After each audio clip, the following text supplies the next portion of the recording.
Thank you. Assalamualaikum warahmatullahi wabarakatuh. Di sini kami akan mempresentasikan hasil kerja kami.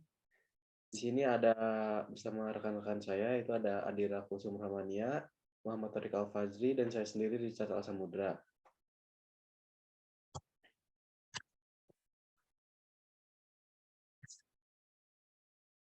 Untuk yang pertama, mengenai struktur dan sifat keramik. Sifat dari keramik itu sendiri, dia bersifat ionik atau kovalen.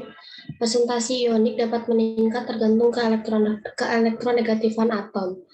Untuk strukturnya, sebagian besar yang terbentuk dari CaF2 merupakan golongan dari 2A dan 7A, dan struktur lainnya terdiri dari Si dan C merupakan golongan dari 4A. Selanjutnya ada impurities in ceramics, atau dalam proses zat kimia terdapat senyawa yang tidak diharapkan dalam bahan baku dan hasil produk akhirnya, sehingga harus menjaga netralitas atau keseimbangan muatan. Selain itu, impurities ini berguna untuk menghindari resiko cacat produk. Di sini ada contohnya, yaitu NaCl, senyawa NaCl. Senyawa tersebut ketika ditambahkan Ca2+ dan O2-, itu akan menghilangkan kation dan anionnya. Maka itu disebut impurities in ceramic. Selanjutnya ada defect on ceramics. Defect on ceramics ini terjadi karena adanya kekosongan molekul, baik itu di kation maupun di anionnya, terdiri dari dua jenis. Yang pertama ada Frankel defect dan yang kedua ada Schottky defect. Untuk yang Frankel defect ini kekosongannya terjadi di kation atau kation vakansi, dan terdapat kation pengantara atau kation berganda. Di situ ada di contoh yang gambar di bawah, itu Frankel cacat, ada kation ganda dan ada kekosongan kation. Selanjutnya ada Schottky defect, yaitu kekosongan sepasang kation dan anion. Untuk gambar yang atas, baik anion ataupun terdapat kehilangan. Next. Selanjutnya ada sifat mekanik dari keramik itu sendiri. Sebelumnya kan membahas mengenai sifat kimiawinya. Sekarang ada sifat mekaniknya. Untuk yang pertama itu, keramik ini memiliki sifat yang lebih getas atau brittle dari logam, dan memiliki sifat yang lebih keras atau harder daripada logam. Untuk yang kedua, material testingnya, karena keramik merupakan termasuk material yang getas atau brittle, maka tidak disarankan menggunakan uji material berupa tensile test, karena sulit untuk mengujinya. Karena ketika uji hanya menginjak di 0,1% pun, uji tersebut akan gagal, akan menimbulkan patah. Maka solusinya yaitu melakukan uji berupa 3-point bending test khusus untuk brittle material. Contohnya itu ada di gambar kanan atas. Di situ ada uji keramik berupa 3-point bending test, yang mana di situ dilakukan penekanan dengan adanya 2 titik tumpu di bawah sebagai penahan. Kalau ada penekanan di situ, seiring penekanannya bertambah, maka relativitas grafiknya pun akan semakin naik. Boleh. Selanjutnya ada klasifikasi bahan dari keramik itu sendiri. Klasifikasinya terdiri dari glasses atau kaca, itu umumnya dibentuk untuk membentuk optik, komposit, atau containers. Lalu yang kedua dari tanah liat, itu biasanya untuk peralatan struktural. Lalu ada refractory, ada abrasif, itu biasanya buat polishing, pemotongan, dan amplas. Lalu kemudian ada semen, itu untuk komposit ataupun struktural. Lalu selanjutnya ada aplikasi bahan keramik. Aplikasi dari bahan keramik ini biasanya digunakan aplikasiannya untuk alat pemotong, komponen mesin jet, dan hip implant atau implant pada tulang. Selanjutnya ada aplikasi listrik. Pada aplikasi di listrik maupun elektronik, biasanya digunakan sebagai isolator, induktor, kapasitor, resistor, dan magnet.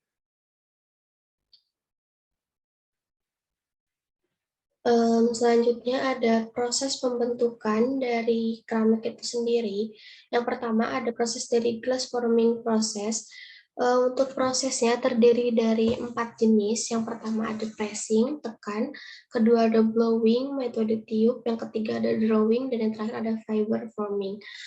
Lalu yang kedua, langkah selanjutnya ada particulate forming process, yang mana terdiri dari 5 proses yang akan dibahas pada slide berikutnya.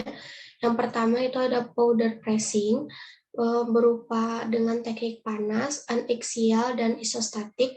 Kemudian ada hydroplastic forming, ada slip casting yang nantinya dilakukan pengeringan lalu dilakukan viring atau penembakan. Kemudian ada tape casting atau pengecoran, dan 3 dimensi printing atau pencetakan. Dan selanjutnya yang terakhir bisa juga dilakukan dengan cementation.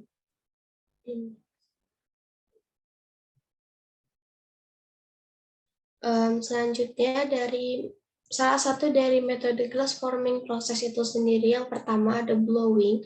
Blowing di sini menggunakan compressed air atau tekanan udara untuk mengubah material atau disebut gobs dalam sebuah kontainer. Terdiri dari 2 step proses. Yang pertama, gobs tersebut disimpan di tempat di tempat untuk membentuk gelas tersebut atau disebutnya format.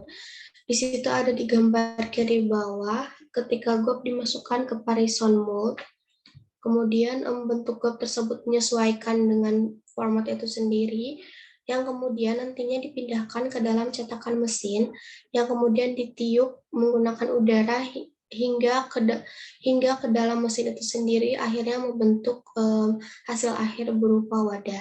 Untuk contoh peniupan dan hasil akhirnya ada di gambar kanan atas. Boleh di next.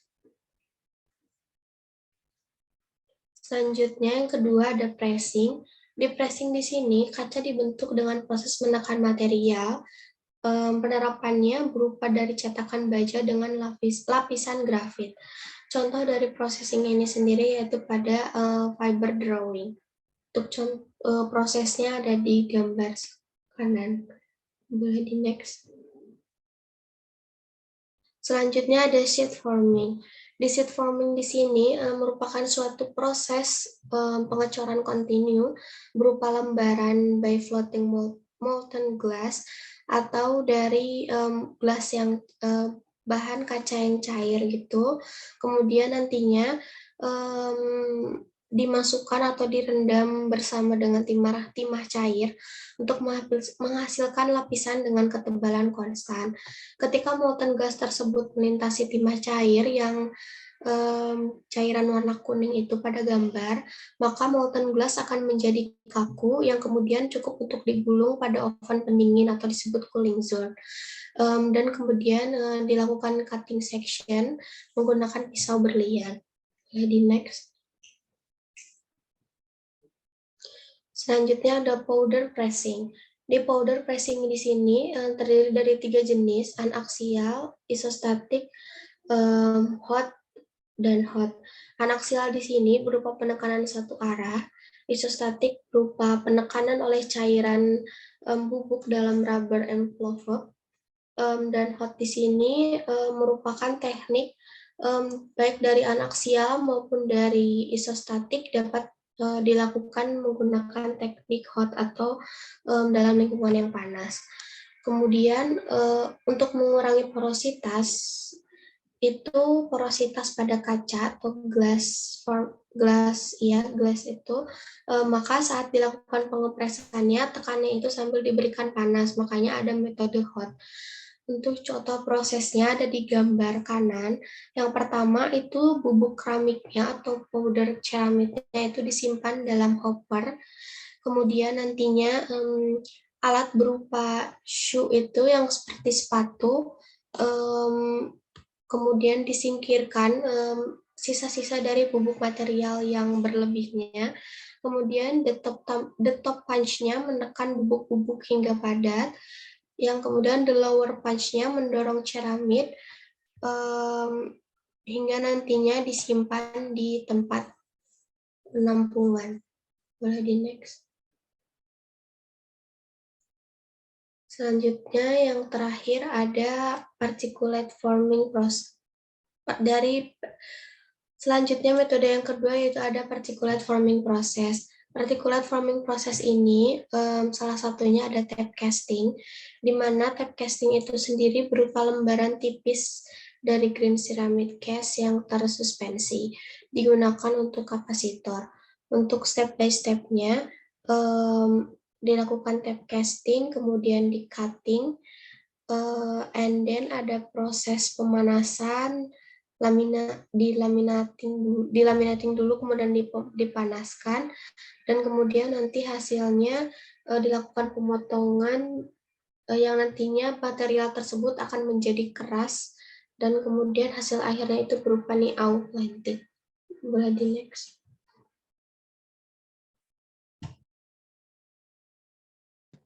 Oke, lalu untuk particulate forming process yang selanjutnya ada slip casting. Yang pertama ada penggilingan dan konstituen layar, yaitu ukuran partikel yang diinginkan. Lalu ada operasi pengecoran slip, ada penggilingan dan menyaring konstituen, yaitu ukuran partikel yang diinginkan. Lalu mengeluarkan massa, misalnya menjadi batu bata. Lalu ada pencampuran dengan air dan konstituen lain untuk membentuk slip.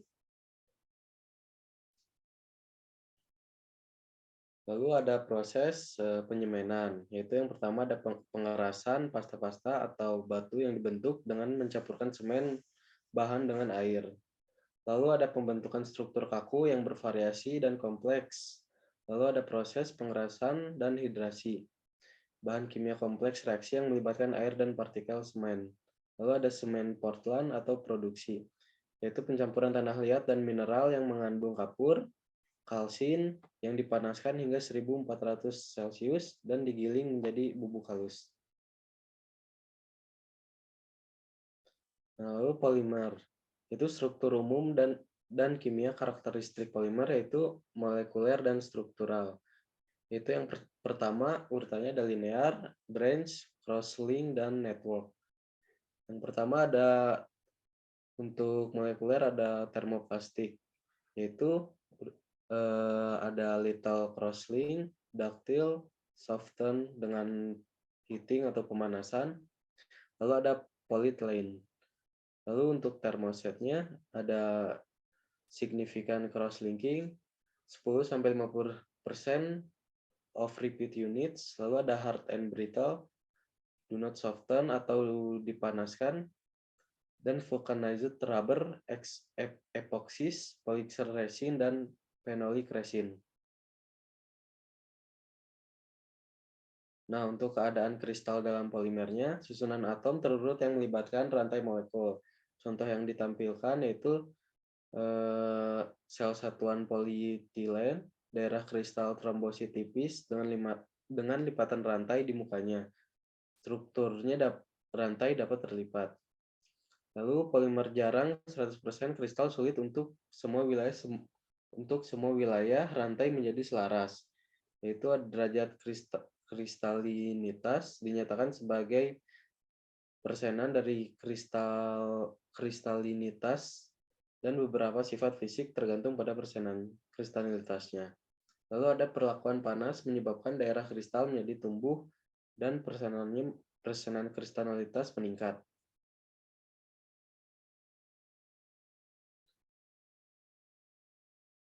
Lalu ini ada ciri-ciri dari termoplastik dan termoset. Yang pertama dari termoplastik yaitu dapat dibalik, didinginkan, dan dipanaskan kembali atau didaur ulang. Lalu dapat dipanaskan hingga lunak dan dapat dibentuk sesuai keinginan.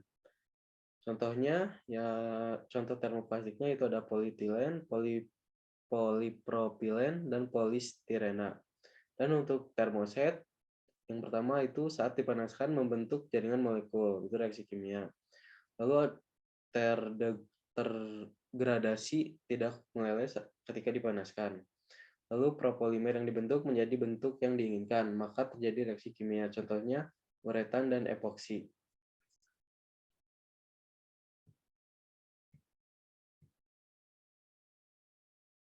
Oke, untuk selanjutnya ada polymer fabrication method atau metode fabrikasi polimer.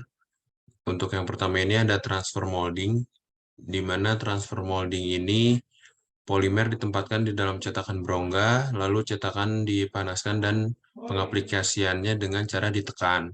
Nah, setelah ditekan ini, cairan polimer akan membentuk seperti cetakan.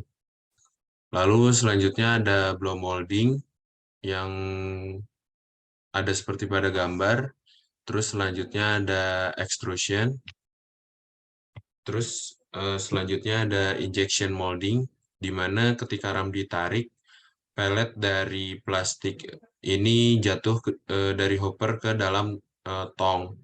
Terus ram membawa plastik ke dalam ruang pemanas, atau ruang pemanas ini berada di sekitar spreader. Terus tempat plastik meleleh ketika maju gitu. Nah, selanjutnya itu plastik cair, dan setelah cair ini diinjeksikan ke dalam cetakan sampai membentuk cetakan. Lalu selanjutnya ada melt spinning, blow film extrusion, fuse deposition modeling, terus stereolithography, polyjet printing, terus continuous liquid interface production. Nah, selanjutnya ada komposit, di mana komposit ini adalah kombinasi antara dua material dengan tujuan mengkombinasikan sifat yang diinginkan. Atau komposit juga adalah material yang dibuat secara artifisial, dan komposit ini dapat dilakukan dengan dua fase, yaitu fase matriks dan fase dispersi. Nah, untuk tujuan dari fase matriks ini ada mentransfer stres hingga ke fase dispersal, lalu melindungi dari lingkungan luar. Terus untuk tipenya sendiri ada 3, metal matrix, keramik matrix, dan polimer matrix. Nah, untuk fase dispersinya itu sendiri, tujuannya itu peningkatan kinerja dengan tipe yaitu morfologi, dan dari morfologi ini dibagi menjadi 3 lagi, ada partikel, serat, dan struktural. Nah, berikut merupakan bagan dari partikel, serat, dan struktural, di mana untuk partikel ini dibagi menjadi 2, ada partikel yang besar dan ada yang dispersi. Untuk serat itu sendiri ada yang continuous dan discontinuous. Dan untuk yang discontinuous ini dibagi menjadi 2 lagi, ada yang aligned sama random oriented. Nah, untuk yang struktural sendiri ada yang di laminate dan sandwich panel atau panel yang dijepit.